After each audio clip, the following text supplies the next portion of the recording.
Fala, meus amigos, bem-vindos a mais um vídeo, né? E o vídeo de hoje é sobre, claro, o Virtual DJ, né? E como fazer para deixar o waveform de forma que ele fica a mesma velocidade sempre. Não sei se aconteceu com vocês, né? Às vezes vocês esbarram aqui, ó. Aqui tá tocando velocidade. E às vezes vocês esbarram nessa velocidade e mudam ela, certo? E como que você resolve, né? Primeiro, se você quer manter a mesma velocidade que tá, você vai nesse comando aqui, ó. Deixa eu pegar esse comando aqui, ó. Esse comando aqui, ó. Vou pesquisar ele aqui, ó. Tá vendo? Ele tá 0.30, tá? Então, eu vou colocar o que aqui? 0.30, certo? 0.30. E aqui, ó, vou usar este comando aqui, certo? Vou usar este comando aqui, beleza? Eu vou vir aqui, ó. Vou colocar aqui, ó, no L, este comando, ó. Então, o que vai acontecer? Toda vez que eu mexer aqui e bagunçar, ó, tá vendo? Já baguncei, tá vendo? Tá muito lento.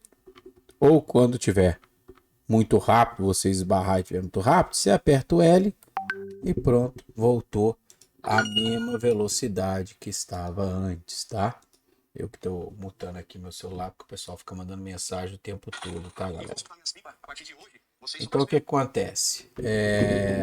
Vocês vão se agradar dessa parada aí, né? Por quê? Você marca a velocidade que você está sempre usando, né? Então, mesmo que você altere por algum motivo, alguma coisa, você aperta o L, ele volta pro padrão. Top demais, né? Se você gostou desse vídeo, eu sei que é um vídeo simples, talvez muita gente não esteja acostumada com esse tipo de vídeo, pode ajudar muita gente. Então, se você gostou, compartilhe esse vídeo, se inscreva no canal, ative o sininho de notificações e até o próximo vídeo. Valeu!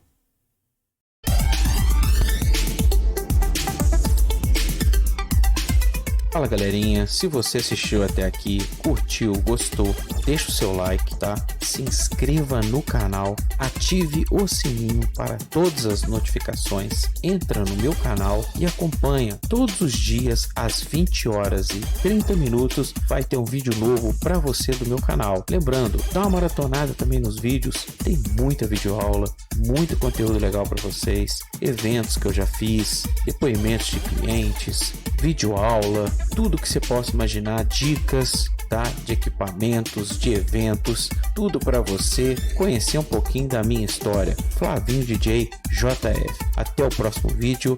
Valeu, fui!